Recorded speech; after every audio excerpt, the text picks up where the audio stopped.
কয়েকটা ফুলকপির টুকরো কেটে নিয়েছি, এটা একটু গরম জলে ভাপিয়ে নেব ভালো করে। ফুলকপিটা ঠান্ডা জল দিয়ে কিন্তু ঠান্ডা করে নিয়েছি, দেখো, নাহলে কিন্তু হাত দিতে পারবো না। এবার কিন্তু আমি গ্রেটারে এটা গ্রেট করে নেব, এভাবে গ্রেট করে নেব।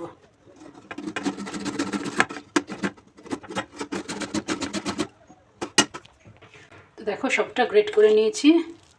আমি কিন্তু ডাটা যেগুলো ছিল সেগুলো দিয়ে দিয়েছি, তোমরা কিন্তু এগুলো বাদ দিতে পারো, কারণ ডাটাটা সিদ্ধ হয়ে গেছে, নরম হয়ে গেছে বলে দিয়ে দিলাম। তো চলো এবারে সেটা একটু মেখে নিই। দেখো এটা মাখবো বলে এর মধ্যে 2টো কাঁচা লঙ্কা দিয়েছি, একটু আদা দিয়েছি, আর 1/2 চামচ জিরের গুঁড়ো, 1/2 চামচ ধনের গুঁড়ো। এবার এটা দিয়ে বেসন দিয়ে, যতটা বেসন লাগবে একটু নুন দিয়ে মেখে নেবো। একটু নুন দিয়ে দেবো। কপিটা সিদ্ধ করে নিলাম যাতে অম্বল না হয়, ভালো করে মেখে নেব। এর মধ্যে কিন্তু জল টল দেবো না, এই কফির যা জল আছে সেই দিয়ে কিন্তু ভালো করে মেখে নেব।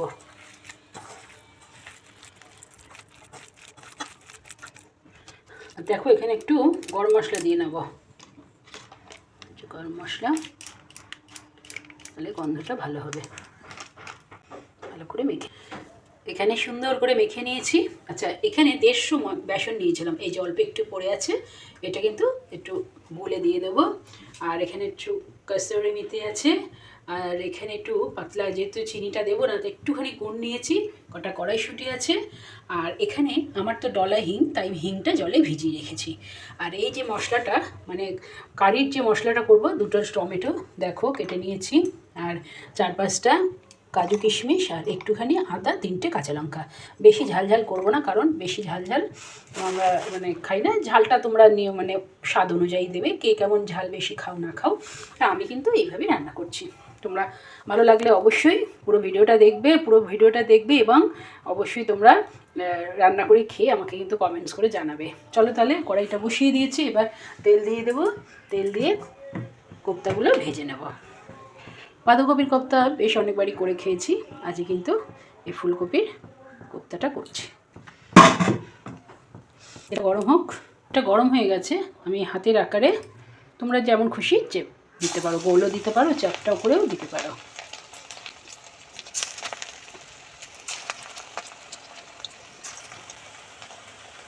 এই বেসনটা না একজনের বাড়ির, খুব মানে বেসনটা এত ভালো,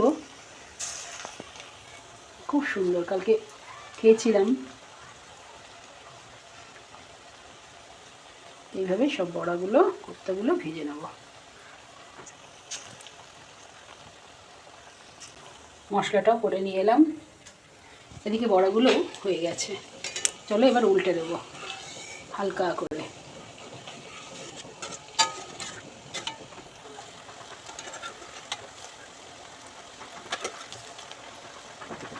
পিট করে ভালো করে ভাজা হয়ে গেছে, এবার কিন্তু তুলে নেব। দেখো, আর দ্বিতীয়বারও ভেজে নিলাম এই কটা।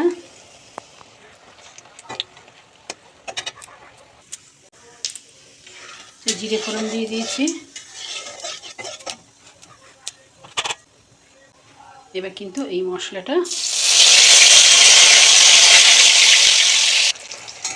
এই মশলাটা দিয়ে দিলাম। এবার একটু বেসন দিয়ে দেবো, সেই যে হিংটা ছিল, হিংটা কিন্তু এবার দিয়ে দেবো।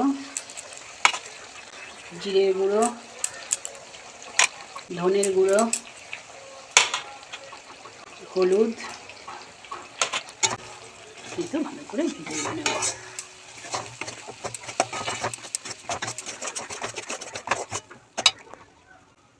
এবার কিন্তু নুনটা দেব। নুন ঝালটা কিন্তু তোমরা স্বাদ মতন দেবে, কারণ আমি কিন্তু ঝাল কম খাই।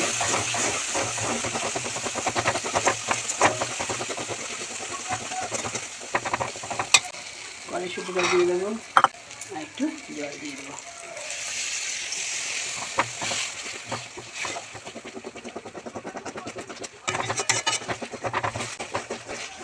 তোমরা যারা ফেসবুক থেকে দেখছো তারা অবশ্যই ফলো দিয়ে পাশে থাকবে, আর অবশ্যই রান্নাটা করে খাওয়ার চেষ্টা করবেন।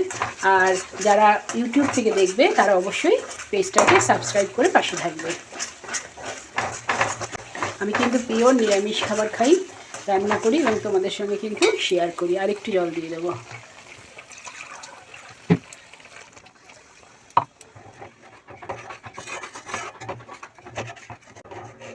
তো আলু চাইলেও আলু দিয়ে দিতে পারো। এবার ঝোলটা কত ঘন হয়ে গেছে। আচ্ছা, আমি কেউ চিনিও দিতে পারো, কিন্তু আমি এখানে একটু গুড় ব্যবহার করব।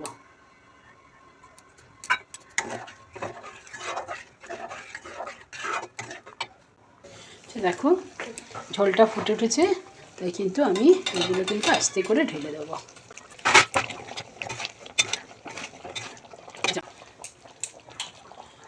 একটু গরম মশলা দিয়ে দিলাম, শাহি গরম মশলা।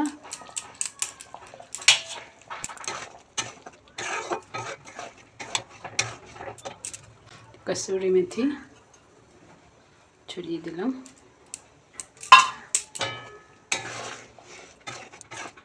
ভাত, রুটি ও পরোটা সবার সঙ্গে কিন্তু খুব ভালো লাগবে।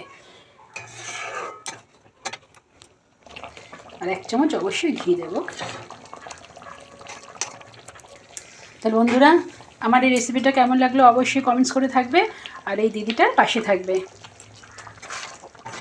দেখো একটা আধখানা, মানে একটা লঙ্কা আধখানা করে দিয়েছি, যার ঝাল কম লাগবে সে একটু ডলে খাবে। হয়ে গেছে, এবার অফ করে দেবো।